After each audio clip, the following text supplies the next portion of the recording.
tuvimos una ministra que pasó 3 años y salió sin dejar la ruta educativa. O sea, a mí cuando me hablan de ruta de la educación, uno dice, es que parecía que era como la ruta de la destrucción de la educación. El presupuesto dedicado a educación representó un 5.26% del Producto Interno Bruto en el 2024, bastante lejos del 8. Solo está lejos del 8, sino que además el año entrante va a ser menos. Este gobierno, estamos pasando de casi 8 a menos de 5. La población económicamente activa de hoy, la mitad solo tienen primaria.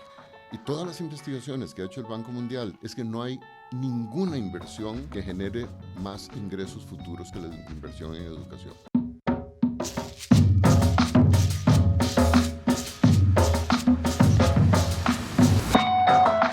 Tenemos que hablar es un espacio seguro para tener conversaciones aterrizadas sobre la política nacional.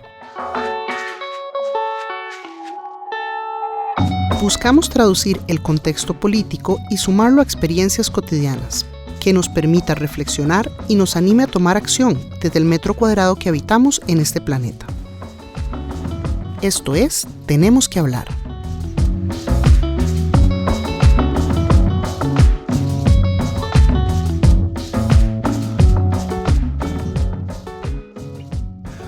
Hola, soy Maggie Salas, soy su anfitriona para Tenemos que hablar. Gracias por unírsenos. Esta semana llega con nosotros Leonardo Garnier.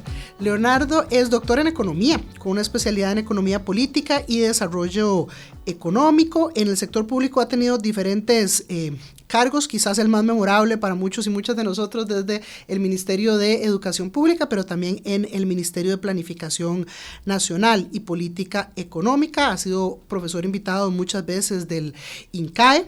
Y algo que quizás no saben es que Leonardo también escribe libros de cuentos, como El Monocongo y León Panzón, El Sastrecillo Valiente. Y gracias a usted. Bienvenido, Leonardo. Gracias, Maggie, un gran gusto. Esta pasión tuya por la escritura me imagino que también te ha llevado a conocer otros mundos desde la literatura infantil un poco diferentes a los de la política. Sí, en realidad, pero a mí las artes siempre me han gustado mucho, pero era malísimo dibujando. Yo creo que me cogió tarde para aprender instrumentos musicales, aunque algo estaba aprendiendo. Y entonces yo dije, bueno, yo más o menos escribo. Y entonces dije, bueno, ese es como un campo. Y entonces sí me metí en talleres de literatura y estuve con Ricardo Martín mucho tiempo. Y cuando uno tiene hijas chiquitillas o sobrinos, hacer cuentos infantiles se vuelve como un reto, la verdad, muy divertido, muy bonito. Es una rama muy bonita. Yo creo que además conecta de manera interesante con el sector educativo, que ha sido una de las grandes pasiones tuyas desde la política. En materia educativa, a ver, el presupuesto dedicado a educación representó un 5.26% del Producto Interno Bruto en el 2024. Bastante lejos del 8, ¿no? Bastante lejos. Es tan frustrante. O sea, no solo está lejos del 8, sino que además el año entrante va a ser menos. Es una tragedia. La gente cree que estas cosas son como muy abstractas, como que porcentajes del PIB a la gente no les dice nada. En realidad, el cálculo que se hizo, porque aquí hubo una reforma constitucional, primero para subirlo al 6% y después para subirlo al 8%. Un 8% del PIB es más o menos lo que se calculaba que era necesario para tener una cobertura del 100%. A Costa Rica le ha costado muchísimo llegar a esa cobertura en secundaria. Entonces, más o menos, calculando los costos normales del sistema educativo, lograr que todos los niños, niñas, jóvenes estuvieran en la escuela y en el colegio, se calculaba que tenía un costo de alrededor del 8% del PIB. Y eso que mencionas es muy importante porque muchas veces se ha dicho que es un número arbitrario. No, que es un número arbitrario sacado del aire. No fue un número arbitrario. Esas cosas siempre pueden ser un poco menos, pueden ser un poco más. A mí me hace gracia mis colegas economistas que a veces dicen, pero ¿cómo puede ser que gastamos más que Finlandia y tenemos peores resultados? Y uno dice, suave. Primero, no gastamos, invertimos. Invertimos un porcentaje del PIB mayor que Finlandia, pero Finlandia tiene un PIB muchísimo más alto que el nuestro. Cuando uno se pone a ver el dato que a mí me parece que es el realmente importante, que es cuánto invertimos por estudiante, invertimos la tercera parte que Finlandia. Entonces, en cada estudiante, Finlandia invierte el triple que Costa Rica. Claro. Entonces uno dice, ok, el 8%, entonces, ¿por qué es razonable? Uno, porque con las características que tiene nuestro sistema educativo, nos permite universalizar la educación. 2, porque refleja un gran esfuerzo del país, es un gran esfuerzo dedicar un 8% del PIB a la educación, y nos pone una obligación, o nos ponía, ¿verdad?, que es en la que estamos fallando ahora, de no bajar de ahí, sino más bien aspirar a más. Por ejemplo, ¿por qué aspirar a más? Porque si vamos a desarrollar la educación de 0 a 4 años, donde Costa Rica lo único que tiene es la red de cuidado, que tiene muy baja cobertura, bueno, eso significaría una mayor inversión. Entonces el 8% se planteó así como el piso, y ha sido una catástrofe que, como desde el 2019 para acá, con lo de la pandemia y después con la entrada de este gobierno, se usó la educación para maquillar las cifras fiscales. Sí, es que teníamos una tendencia creciente, o sea, porque Totalmente. frente a esto el argumento siempre ha sido, pero es que es mentira, no se dedicaba el 8. A mí me enoja mucho cuando la gente dice, es que no se puede, Dios suave. En el 2006 estábamos como en el 5%. Y eso llegó como al 7,6%, o sea, del 2005 al 2018 estuvo aumentando, llegamos como a un 7,6, 7,7%. Estábamos a tiro de piedra. Estábamos a punto de llegar al 8%, y ahí yo siento que hubo un cambio de prioridades. Yo siempre digo que las prioridades, si no se ven en el presupuesto, es que no son prioridades. Y la verdad, digamos, a mí me tocó ver no solo la aprobación de la reforma constitucional, sino efectivamente a los ministros de Hacienda aceptando aumentar el presupuesto de educación. Aquí hay una cosa clave, y la política es la política, el apoyo de los presidentes. Claro. Y yo ahí sí tengo que decir que tanto Oscar Arias como Laura Chinchilla apoyaron totalmente el aumento del presupuesto. Yo sé que el trabajo de los ministros de Hacienda es terrible, porque es decirle que no a todo el mundo, y es una situación que se convierte en vez de que todo el mundo los vea como el que me da la plata para hacer cosas, es el que no me dio toda la plata que yo quería. Ahí tuvimos suerte. Yo creo que a mí me tocaron ministros de Hacienda que entendían la importancia de la educación, pero yo sí siento que después del 2017-18, como que Hacienda empezó a darle más importancia al equilibrio fiscal, aunque tuvieran que sacrificar educación. Entonces ahí vos ves como del 2018 en adelante se desacelera primero, y ya en este gobierno estamos pasando de casi 8 a menos de 5. Claro, eso es brutal. Y acá es importante algo que vos mencionabas, que es que la educación no es un gasto, es una inversión. Porque yo pienso que en la medida en que vemos la educación como un gasto, es decir, algo donde yo pongo el dinero y no me regresa nunca más, no reditúa de ninguna manera, en esa medida pues puede uno entender que a alguien se le ocurra privilegiar el equilibrio fiscal sobre lo educativo, pero es que cuando hacen eso comprometen el futuro del país. Sí.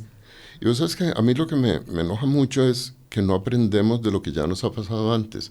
O sea, para Costa Rica esto no es nuevo. Nosotros pasamos por una crisis, y yo sé que la gente más joven no se acuerda, ¿verdad? Porque uno dice años 80, y a mí los años 80 yo ya estaba graduado de la universidad y haciendo el doctorado y demás, pero la gente más joven no se acuerda. Te resumo la historia de la educación de Costa Rica así, porque la gente se hace una imagen de un pasado idílico maravilloso, y no. Tampoco. A ver, en 1960, menos del 20% de los jóvenes entraban al colegio. Uf. Entonces, si alguien veía los 60 como idílicos, el 80% no entraban al colegio. El país hizo un esfuerzo descomunal del 60 al 80, y pasamos de 20% a 60% de cobertura. Y aquí yo te diría dos cosas. 60 no es suficiente, pero pasar de 20 a 60 fue espectacular. Claro. Fue un gran esfuerzo del país, y ahí nos agarró la crisis de los años 80. El 60% no solo se estancó, sino que cayó a 50%, y pasamos 20 años, de 1980 al año 2000, con menos del 60%. O sea, la mitad de los jóvenes, del 80 al 2000, la mitad de los jóvenes no entraron al colegio. Entonces, cuando la gente se pregunta por qué nos cuesta tanto bajar la pobreza, por qué aumentó tanto la desigualdad, uno dice, vean, de la población económicamente activa de hoy, la mitad solo tienen primaria. Y ese es el costo de esa crisis que pasamos, donde se ahorró en educación y se recortó el presupuesto educativo, se recortó hasta el curso lectivo. Ahora se le quitaron 30 días al curso lectivo para ahorrarse esa plata. Entonces, del año 2000 para acá, cuando uno ve las cifras, hay otra vez una recuperación, ¿verdad? Pasamos del 60% de cobertura a casi un 100%, y por supuesto, eso cuesta plata. Cuesta plata en docentes, cuesta plata en infraestructura, cuesta plata en programas de equidad como los comedores, como el transporte, claro, como las becas de Avancemos. pero eso es lo que hace una diferencia. Pero es que además sale mucho más caro no hacer esa inversión, porque además viviendo en una economía del conocimiento, cuando yo vuelvo a ver cómo se ha transformado el mercado de Costa Rica, que pasó de ser un país alguna vez exportador de café y banano a un país donde la venta de servicios tiene un pastel tan grande y la exportación de cosas especializadas, ¿con qué fuerza laboral va a hacer uno eso si la mitad de su gente, cómo empleas personas que solo tienen primaria? Así es. Y lo más absurdo aquí es que cuando esta discusión se da entre economistas, la gente cree, y cuando digo la gente es casi que todo el mundo, pero más los economistas y más los que valoran a los economistas, la gente cree que el trabajo de un ministro de Hacienda es balancear las finanzas públicas. Y digo, suave, esa es la mitad de la tarea del ministro de Hacienda. La otra mitad es asignar los recursos a sus usos más productivos. Y aquí entonces no apelemos a fuerzas progresistas, hablemos del Banco Mundial. El Banco Mundial tiene un instituto de lo que ellos llaman capital humano, concepto con el que uno podría tener diferencias, pero los economistas lo entienden bien. Y todas las investigaciones que ha hecho el Banco Mundial desde hace 50 años, que Zacaropoulos hizo la primera, es que no hay ninguna inversión que genere más ingresos futuros que la inversión en educación. Es que ese era el milagrito de Costa Rica. Entonces, cuando no invertís en educación, no es que no pasa nada, porque la gente cree que puede ahorrarme esa plata y no se nota. No, esa plata que usted no invirtió en educación le va a salir más caro dentro de 10 años. Pero claro, dentro de 10 años yo no voy a ser ministro, yo no voy a ser presidente, yo no voy a ser... Sí, el cortoplacismo. Entonces, el cortoplacismo nos mata. Sí. Gran consenso, el cortoplacismo y el problema son los economistas. Ok, muy bien, vamos. Los malos economistas, ¿no? Y la gente que les cree. Vamos avanzando. Esta administración, yo estoy sinceramente impresionada. Tuvimos una ministra que pasó 3 años, básicamente, salió de funciones y salió sin dejar la ruta educativa. Nunca puesta por escrito. Nunca trazada la ruta educativa, y en estos momentos pues vemos un Ministerio de Educación Pública con un desempeño pues bastante peor del que venía trayendo, no solo en las pruebas, sino en la infraestructura propia de las escuelas, en casi todas las dimensiones, ¿no? En realidad se nos junta una calamidad tras otra. La pandemia, y además, peor, nosotros empezamos antes de la pandemia con una huelga muy larga que tuvo un impacto sobre el sistema educativo. Después vino la pandemia, que fueron casi 2 años de rezago en el sistema educativo. Esto pasó en todo el mundo, ¿verdad? Eso no es algo que nos pasó a nosotros, pero digamos aquí fue particularmente extenso el periodo. Y eso, y de nuevo, esta fue una discusión en todos los países del mundo, había que tener una estrategia para cómo nos recuperamos de las pérdidas de los aprendizajes que se dieron durante la pandemia. Y ahí distintos países y distintas organizaciones, UNESCO, UNICEF, los bancos. O sea, hubo mucha investigación de cómo minimizar el impacto de la pandemia. Desgraciadamente, aquí en Costa Rica, eso nos tocó en una época de mucha inestabilidad en el MEP. Hubo como 3 ministros seguidos, entonces no se logró armar una estrategia para resolver el problema de la pandemia.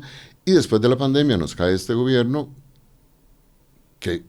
O sea, a mí cuando me hablan de ruta de la educación, uno dice, es que parecía que era como la ruta de la destrucción de la educación, ¿verdad? Sí, muy fuerte. No hubo ninguna ruta, se recortaron los recursos, se golpearon los programas, se pararon las capacitaciones, se rompieron los convenios con las universidades, se paró el programa de informática educativa, o sea...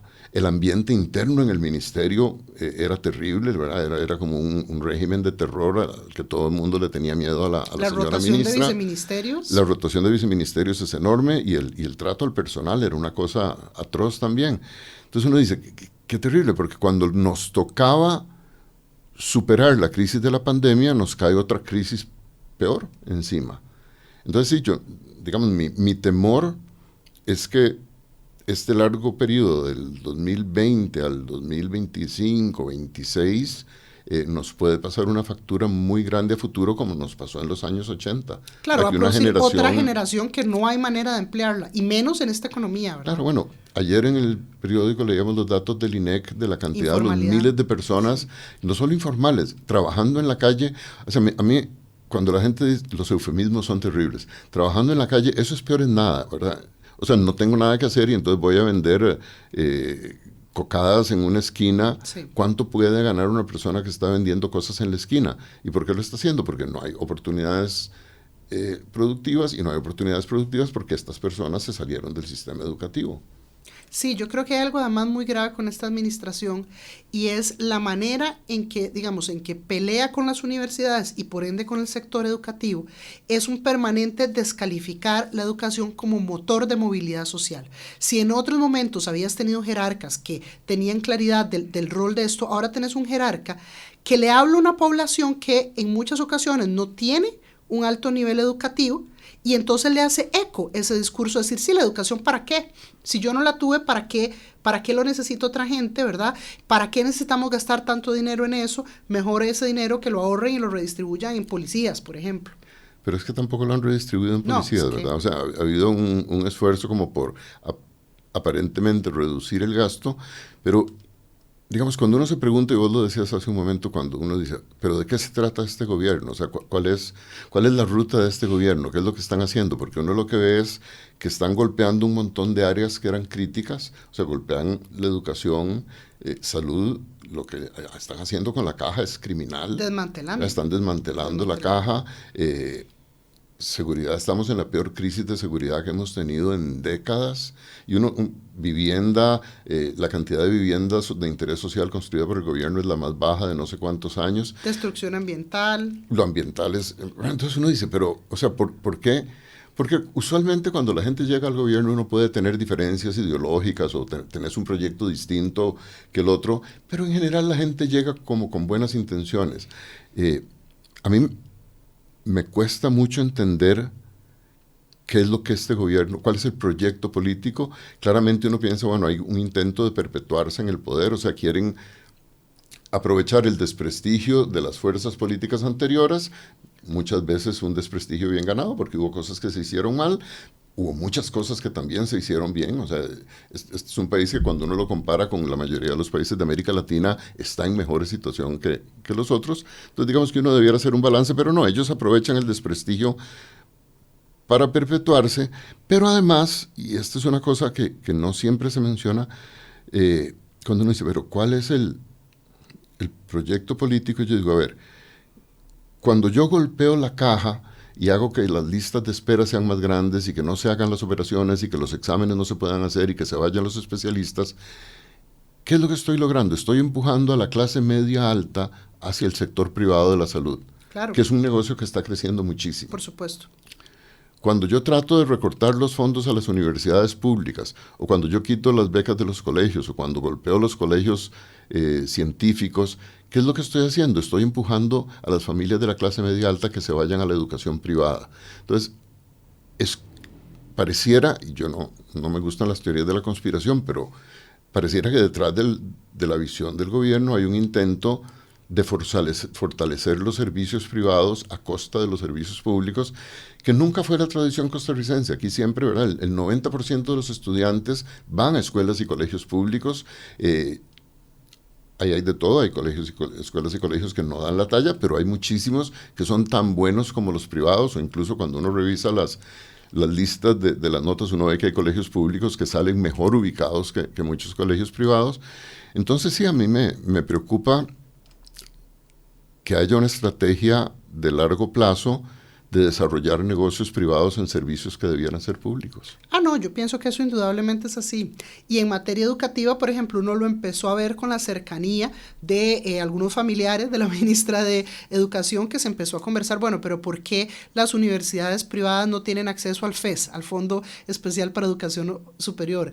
Y yo escucho eso y no sé si reírme o llorar, porque ¿por qué las personas consideran que los fondos estatales para educación debieran destinarse para un sector privado que lucra de brindar educación? O sea, es que, y lo grave de este fenómeno de privatización, que yo no sé cómo la gente no lo ve tan cercano, es quién va a poder pagar esos servicios, porque eso va a ser muy rentable para un grupo pequeño de prestatarios de servicios, y quienes tengan dinero, pues probablemente algunos podrán pagarlos, claro, pero la mayoría de la población no.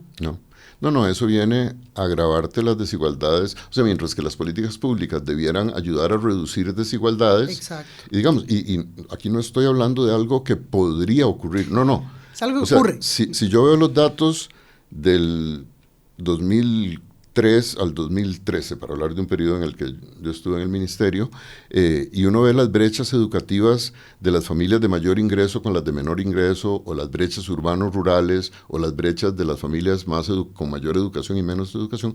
Todas esas brechas se redujeron a menos de una tercera parte con la inversión educativa que se hizo. Y uno dice, ¿por qué esa inversión logró reducir las desigualdades? Bueno, porque se invirtió en escuelas y colegios rurales, porque se le dio un subsidio a las familias más pobres para que sus hijos no fueran a vender cosas en la calle, sino que estuvieran en el colegio. Esas cosas hacen una diferencia. Los comedores escolares hacen una enorme diferencia, ¿verdad? Y uno ahora ve las dificultades que están pasando los comedores para tener como lo básico. Y dice, claro, estamos empujando a la gente a que se salga del sector público, y ahí pasan dos cosas, ¿verdad? Y esto está requete estudiado. Albert Hirschman era uno de los que más criticaba ese esquema de los cupones porque ahí te pasan dos cosas. Claro, el grupo que puede pagar se va a ir a los servicios privados y le va a ir bien, pero además ese grupo es el grupo más educado, el que cuando está en la educación pública o en la salud pública presiona y empuja por la calidad. Cuando yo saco a esa gente, lo que se ocurre con la educación o con la salud pública es que se convierten en servicios para pobres, es decir, se convierten en servicios pobres. Y los demás arreglamos nuestro problema con educación privada, con salud privada, con vivienda privada, con seguridad privada, y hay gente a la que le gustaría empujar al país en esa dirección, y ese no fue nunca el proyecto costarricense. Y cuando digo nunca, no estoy pensando en los socialdemócratas de los años 50 y 60, ni en los socialcristianos de los 40, estoy pensando en los liberales del siglo XIX, que crearon la universidad pública, que crearon la educación pública, que crearon el Instituto Nacional de Seguros a principios del siglo XX. Era una visión de una Costa Rica mucho más solidaria de la que uno encuentra en el planteamiento de este gobierno. Totalmente, pero además es que incluso desde la experiencia cotidiana, ¿cuántas personas no somos hijas de padres o de madres que pudieron estudiar en la universidad porque habían subsidios, becas, etcétera? ¿Cuántos de nosotros no somos ya una primera generación que tuvo mejores condiciones, pudo acceder a mejores empleos, y esa cadena continúa? O sea, la educación como motor, digamos, de crecimiento. Yo pienso en mi papá era el menor de una familia de 7 hijos. En una zona rural, mi abuelo murió súper joven, mi papá de 3 años, y mi abuela quedó con 7 carajillos, teniendo que levantarlos, y bueno, fue por los sistemas de educación pública de este país que ese señor pudo alguna vez llegar a estudiar, y que él pudiera estudiar quiso decir que nosotras pudiéramos estudiar. Porque a veces la gente cree que son casos anecdóticos, pero yo daba un curso de Economía de la Desigualdad en la Universidad de Costa Rica, y yo siempre empezaba el curso haciéndoles como una encuesta a los estudiantes, y una de las preguntas era cuál fue el nivel educativo de sus papás, cuál fue el nivel educativo de sus abuelos. Y siempre, año tras año, lo que encontraba era un proceso clarísimo de movilidad social, ¿verdad? La educación de los abuelos era menos que la de los papás era menos que la de estos muchachos que ya estaban en la universidad. Siempre hay un montón de ellos que son la primera generación de universitarios en su familia, y eso es educación pública. Claro, y la cobertura además, pues hay otras funciones. Yo creo que cuando se ataca la educación superior, se piensa como si la educación fuera solo docencia, como si no fuera toda la investigación que desarrolla y como si no fuera toda la acción social que desarrolla. Uno de los problemas crónicos dentro del Ministerio de Educación Pública, y estoy seguro que usted se topó con eso también, infraestructura. 800, no sé cuántas escuelas con orden de cierre sanitario. Sí. O sea, es que es muy frustrante. A nosotros, la verdad, nos fue bien en infraestructura. Se creó la Dirección de Infraestructura del MEP, y hay una cosa que suena como contraintuitiva, pero, y lo hemos visto estos días en los periódicos, cuando la Contraloría interviene porque no se puede hacer algo porque se brincaron un paso. Y yo siempre les decía en el ministerio, y esta era parte, digamos, de la experiencia que yo traía de haber estado en el Ministerio de Planificación, siempre les dije, no se brinquen ningún paso. ¿Es más lento? No, parece más lento. Pero si usted se brinca algún paso, al final el proyecto se va a caer. Entonces, lo que hay que hacer es conocer muy bien las leyes, la ley de contratación administrativa, etcétera, seguir los pasos, usar los procedimientos abreviados que existen y se pueden usar cuando se usan bien. Y nosotros pasamos de un presupuesto de infraestructura que eran 4.000 millones al año a un presupuesto de infraestructura que eran 40.000 millones al año. O sea, multiplicamos por 10 la obra en infraestructura y no fue que multiplicamos el presupuesto. O sea, eso se construyó. Desgraciadamente, y aquí hubo un intento que hice, digamos, yo decía que tenga alguna ventaja que el ministro de Educación sea economista, porque en infraestructura a mí me parece que se comete un error, y es que tratamos de hacer infraestructura educativa con el presupuesto de infraestructura del año. Es decir, si a mí el Ministerio de Hacienda me da 40.000 millones, yo voy a hacer 40.000 millones de infraestructura. Y yo pensé, eso está mal. Cuando la gente va a hacer una casa, la gente no dice cuánta plata me gano este año y con esa plata voy a hacer la casa. La gente lo que dice es, yo puedo pedir un préstamo Claro. y lo pago en 20 años con lo que yo puedo ahorrar cada año. Entonces yo puedo hacer la infraestructura hoy y pagarla en 20 años. Entonces por eso nosotros generamos un fideicomiso con el Banco Nacional en que la idea era precisamente esa, que el MEP pudiera hacer muchísima infraestructura y pagarla en 20 años. Desgraciadamente, ya que los cambios de gobierno a veces generan desconfianza, el gobierno que sigue encuentra un mecanismo y dice, detrás de este mecanismo seguro hay algún chorizo o alguna cosa así, y desgraciadamente no se aprovechó esa figura, que lo que tenía que haberse convertido en la forma normal de hacer infraestructura. La infraestructura se hace como inversión, se paga a largo plazo, no se paga con el presupuesto del año. Entonces yo creo que con lo que el MEP invierte anualmente en infraestructura, viéndolo como una inversión de largo plazo, se podría resolver en unos 5 años todo el problema de infraestructura educativa del país. No, a mí me impresiona mucho ver cuando uno escucha, digamos, los alquileres del Estado y alquileres de instituciones que yo pienso, esa institución no va a desaparecer. Usted piensa que el Ministerio de Educación Pública va a desaparecer porque está alquilándole edificios en lugar de construirle infraestructura propia como si usted fuera el Estado, como si usted supiera que usted va a permanecer en el tiempo. Y ahí importante, pues lo que vos decís, una visión de Estado va más allá de los 4 años. No puede ser una visión de gobierno, tiene que ser a largo plazo. Tiene que ser de largo plazo. No, eso es tremendo. En redes, cuando comenzamos sobre este tema, nos dejaron varios comentarios. Ajá. Entonces, Tita nos dijo, cuando la ruta educativa está en la mente de la ministra, nada bueno puede suceder. Sí, complejo. David nos planteaba, para mejorar la educación hay que quitar a tanto corrupto del MEP que se roba el dinero, empezando por las juntas. Bueno, todo un tema de las juntas y el manejo de... Y el último, que nos decía Wendy, feminicidios en aumento y deciden quitar los programas de educación sexual.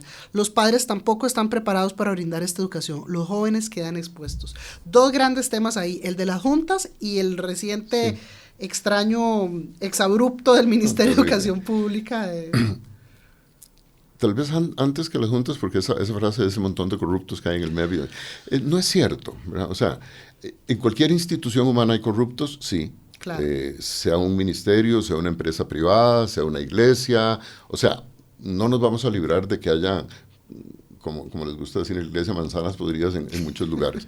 El problema no es que haya manzanas podridas, el problema es si hay mecanismos para identificarlos, sancionarlos y que no haya impunidad. Yo he pasado mucho tiempo en instituciones de gobierno y yo lo que te diría es, he visto gente corrupta y casos de corrupción, sí, son la mayoría, no, de lejos no son la mayoría. Y hablando específicamente del MEP, yo te diría que la mayoría de los docentes trabajan muchísimo, se dedican a sus estudiantes, claro. Son gente realmente comprometida.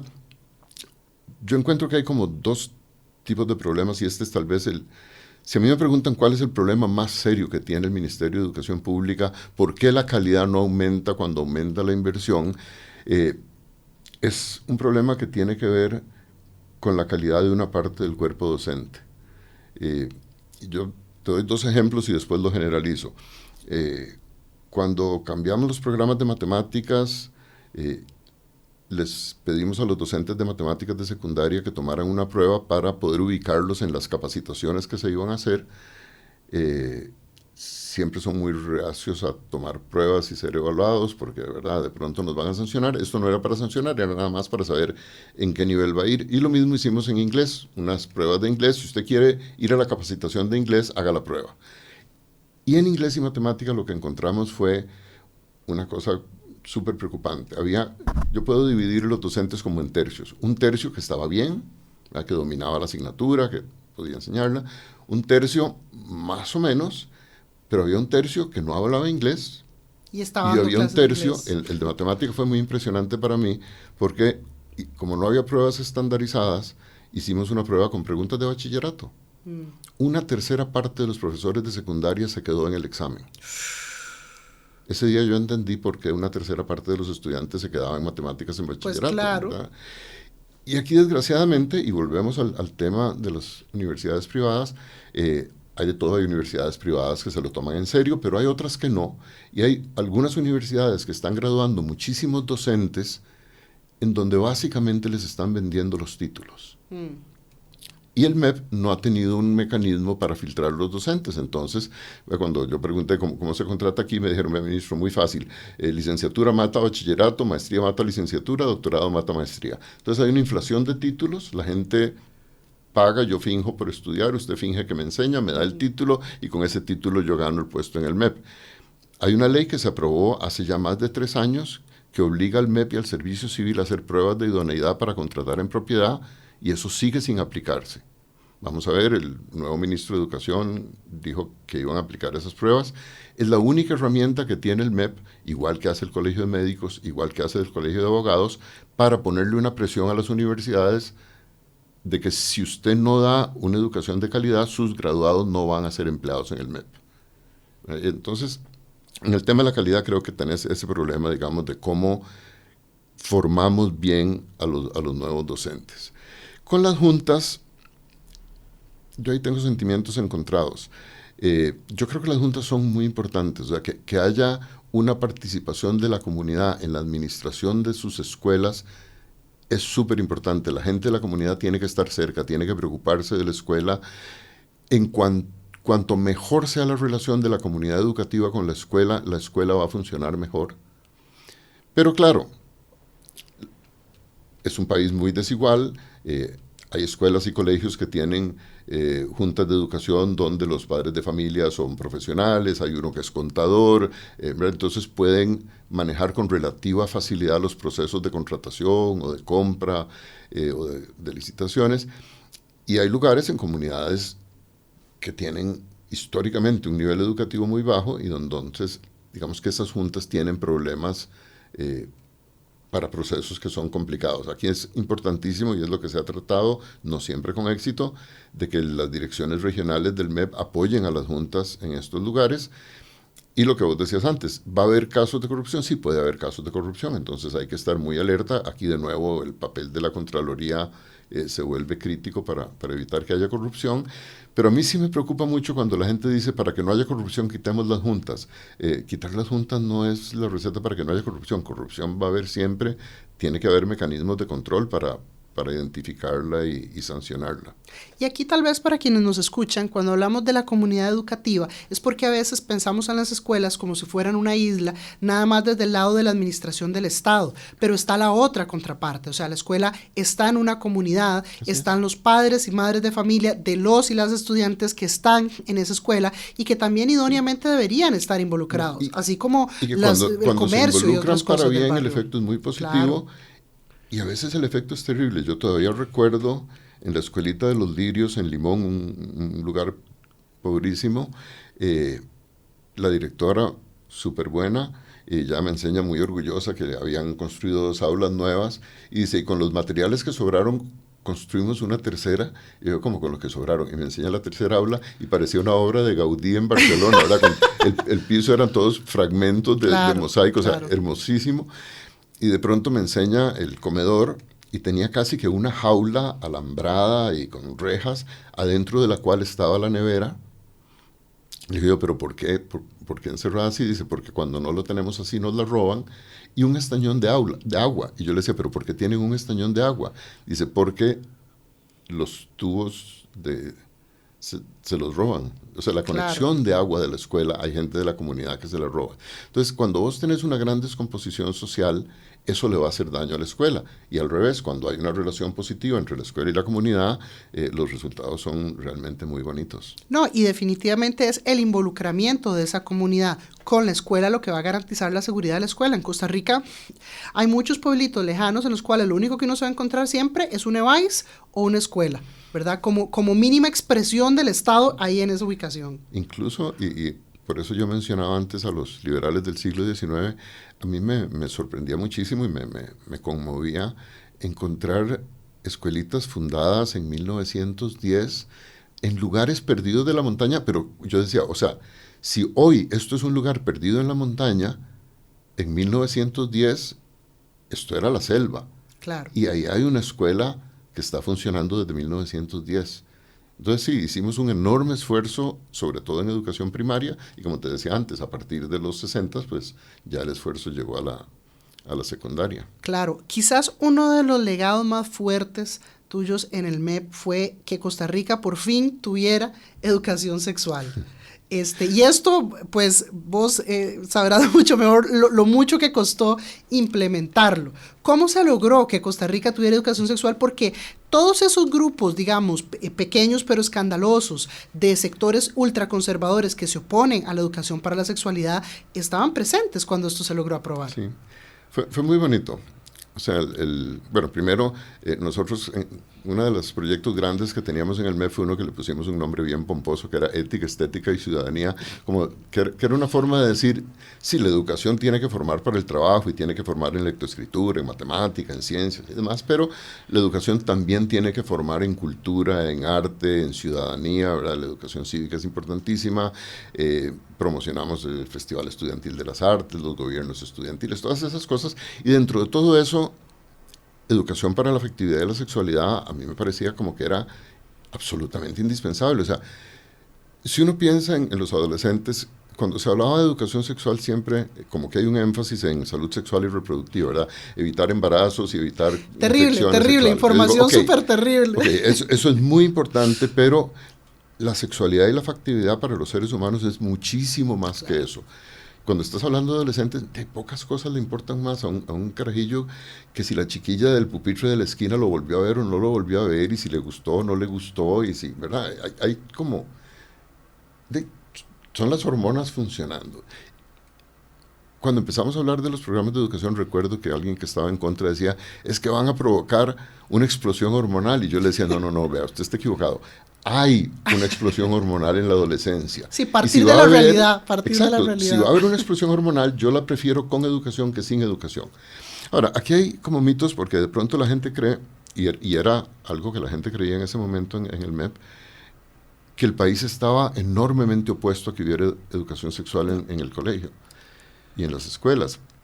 Y recuerdo, viendo la encuesta de salud sexual y reproductiva del Ministerio de Salud con María Luisa Ávila, estábamos viendo las distintas respuestas, llegamos a la educación sexual, y yo veo que el 95% de la gente opinaba a favor de que hubiera educación sexual en las escuelas. Yo dije, suave, o sea, 95%, ni la selección de fútbol tiene un 95% de aprobación. Y eso era así en cualquier edad de la persona, eso era así por grupos religiosos, eso era así por distintas regiones. Entonces dijimos, no puede ser, si la ciudadanía está a favor, que esto haya sido tan difícil, porque había habido varios intentos de hacer educación sexual y siempre habían sido boicoteados, frenados. Me acuerdo de planes de afectividad y sexualidad impresos y embodegados. Impresos y embodegados. Entonces, mira, ahí yo destacaría como tres cosas. Primero, la decisión, dijimos, ok, esto hay que hacerlo, ya sabemos que hay mucha gente que está de acuerdo, así que bueno, vamos.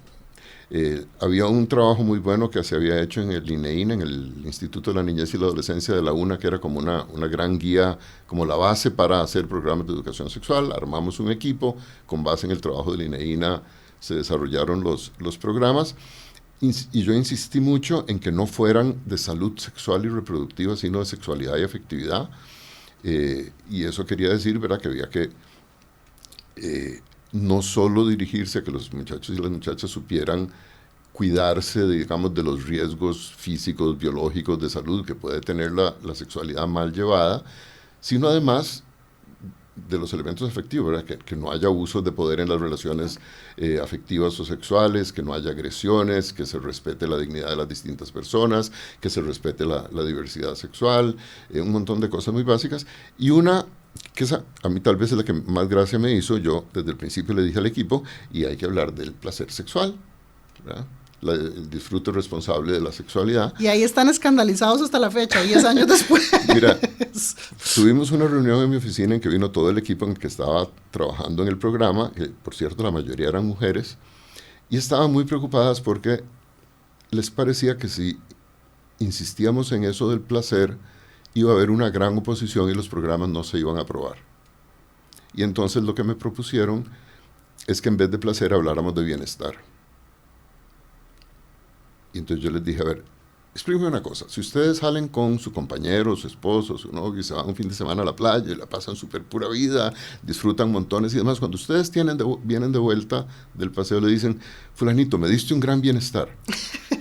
Y todas soltaron la risa y yo le digo, ven cómo no es lo mismo, vamos a hablar de placer porque la sexualidad naturalmente envuelve un elemento de placer y también hay que aprender a tener un disfrute responsable del placer, porque también el placer puede ser muy irresponsable y puede generar un montón de problemas. Entonces, bueno, se hicieron los programas, se pasó por un montón de objeciones. Recuerdo una pregunta de Jairo Villegas, que era el periodista de La Nación que cubría al MEP, muy, muy buen periodista Jairo, y un día me preguntó, me dice, ministro, ¿y usted va a consultar los programas con la conferencia episcopal? Y yo me volví y le dije, Jairo, los programas de matemáticas no los consultamos con la conferencia episcopal, porque vamos a consultar los de sexualidad. No, o sea, en Costa Rica hay un proceso, está la dirección curricular, están los equipos que trabajan en esto, está el Consejo Superior de Educación, están los ejercicios que se hicieron de conversación con familias y con estudiantes. Ese es el proceso y así se aprueba un programa. Y por supuesto, hubo objeción de la conferencia episcopal, hubo objeciones de grupos evangélicos, también hubo apoyo de grupos religiosos. Me acuerdo la Iglesia Luterana apoyó los programas. Aquí hay posiciones distintas en distintos grupos religiosos. Se aprobaron, hubo miles de recursos de amparo y como me contó después Laura Chinchilla, ya cuando había dejado de ser presidenta, me contó algo que no me había contado antes, y es que ella recibió 30,000 cartas pidiendo la cabeza del ministro de Educación. ¡No! Y yo le dije, ¿pero por qué no me contaste? Digo, para que no te preocuparas y siguieras adelante. Hubo oposición. En los recursos ante la sala lo que le dio la razón al MEP y al Consejo Superior de que teníamos derecho a implementar los programas, pero introdujeron algo con lo que yo tal vez, en el fondo no estoy de acuerdo, pero que fue políticamente muy bueno, que fue decir, si alguna familia no quiere que sus hijos asistan, pueden mandar una carta y sus hijos no asisten. Menos del 2% de los estudiantes llevaron la carta. Eso después cambió un poco cuando Fabricio agarró esto como tema electoral y entonces armó un gran alboroto. Entonces en algunas regiones del país aumentó el porcentaje de estudiantes que no asisten a los programas de sexualidad. Pero el gran alboroto en efecto se generó después, no cuando se aprobaron los programas, no cuando se pusieron en práctica, sino cuando esto se convirtió en un tema electoral que le daba réditos y a muchos, ¿verdad? A Fabricio lo hizo, pero igual Antonio Álvarez salió hablando contra los programas. De esto que contás me parece importante resaltar que alguna gente cree que esto fue como una ocurrencia tuya como ministro de Educación, que un día te sacaste de la manga unos programas y los pusiste sobre la mesa, y me parece importante que la gente tenga presente que, bueno, para empezar, que los programas siguieron todo el proceso curricular que habitualmente sigue un programa, que incluye consultas con padres y madres de familia y con estudiantes, para seguir que hubo apelaciones y que nuestro sistema judicial no consideró que se estuviera lesionando los derechos de nadie a su ejercicio de la fe y etcétera, por la existencia de los programas, y creó este mecanismo que vos señalabas, ¿verdad? Para que si una familia, ¿verdad?, quiere colocar una carta y quiere que su hijo o hija no reciba el programa. Y lo último es que realmente la enorme mayoría de la población está de acuerdo con recibir educación para la sexualidad. Ahí lo que sí tal vez es un poco triste es que al tomar esto como un tema electoral se han dicho un montón de mentiras sobre los programas que asustan a alguna gente. Entonces que se pone a los niños a ver pornografía. Mentira, no es cierto, es completamente falso.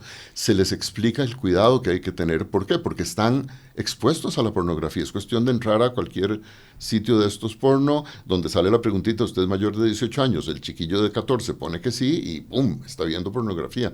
Entonces, más bien la educación sexual protege frente a esas cosas.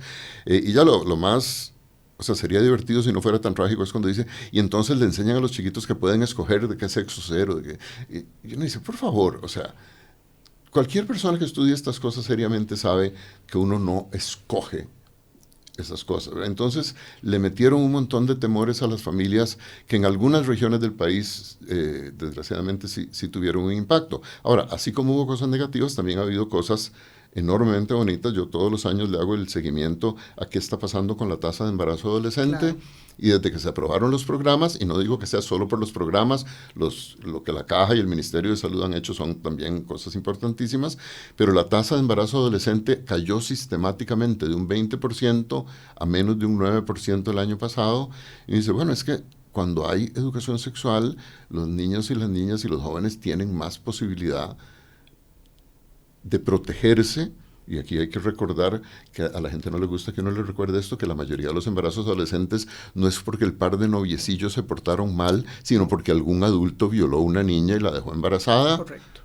Y eso no tiene que ver con la educación sexual de la chiquita, sino con el abuso del adulto. Entonces, enseñarle a los niños y a las niñas a que identifiquen estos riesgos y puedan hablar con su mamá o hablar con algún adulto y decirle, me está pasando esto, protéjame, es súper importante. Bueno, es que justamente por eso mencionaba, digamos, el comentario que mencionaban sobre los feminicidios.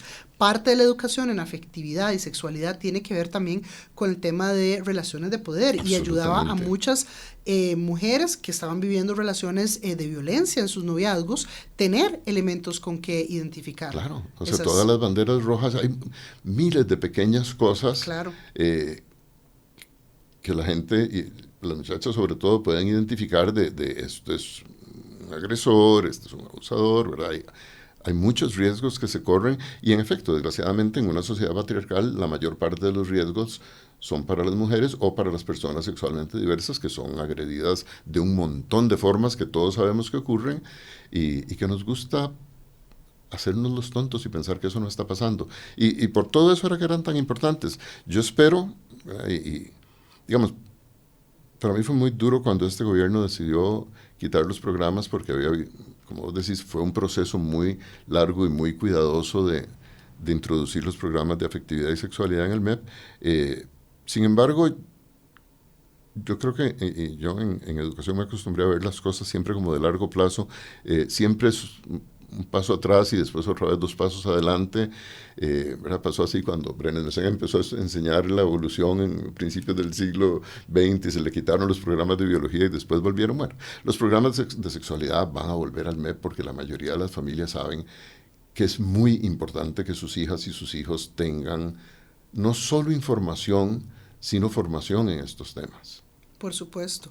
Bueno, y punto de aparte de las 30,000 cartas de fans que adquiriste durante el proceso, si vos volvieras a la función pública, ¿qué escogerías esta vez? ¿Qué ministerio escogerías o escogerías la Asamblea Legislativa? No, bueno, mira, yo he estado en 2 posiciones, es muy simpático, son muy distintas. Mideplan y el MEP son como los 2 opuestos, los 2 me gustaron muchísimo. En Mideplan uno tiene que ver con todo el gobierno.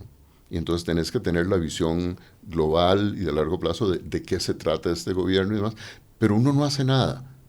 O sea, no hay ninguna obra del gobierno que yo pueda decir, yo hice eso.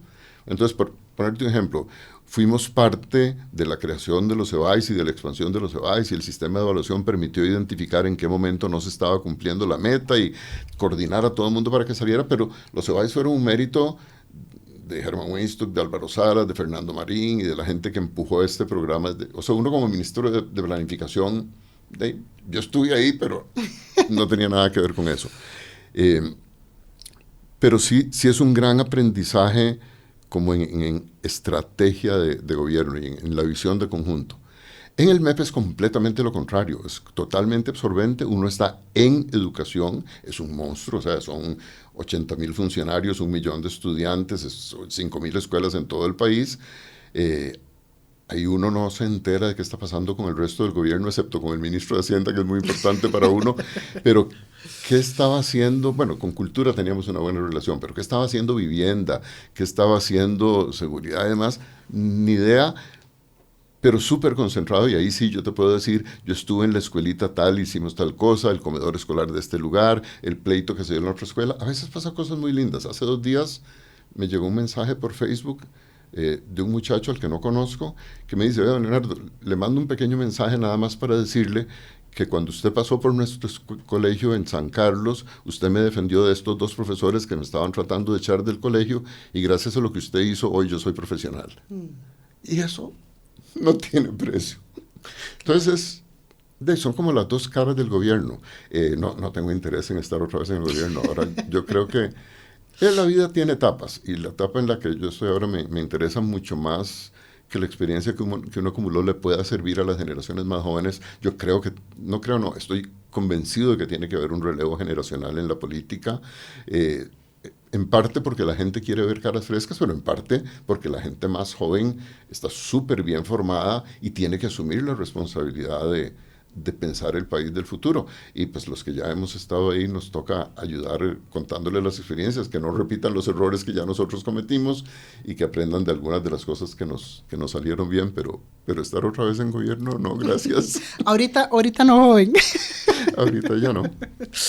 Bueno, se nos fue el tiempo. Muchísimas gracias por acompañarnos en este episodio. Tenemos que hablar con Leonardo Garnier. Conversamos sobre la importancia de pensar la infraestructura a mediano plazo, sobre el papel que tiene la educación y que ha tenido históricamente en Costa Rica como un motor de movilidad social, y la importancia de que los gobiernos retomen ese valor y ese papel de pensar siempre la educación como una inversión, y también del llamado que nos deja Leonardo de que sí se puede. Sí podemos llegar a ese 8% que no es arbitrario, sino que se pensó para tener cobertura social. Costa Rica puede volver a tener ese diferenciador, que es una gran inversión en nuestro futuro. Soy Maggie Salas, su anfitriona. Muchísimas gracias. Nos vemos la próxima vez. Gracias por escucharnos. No se pierda el próximo episodio de Tenemos que hablar.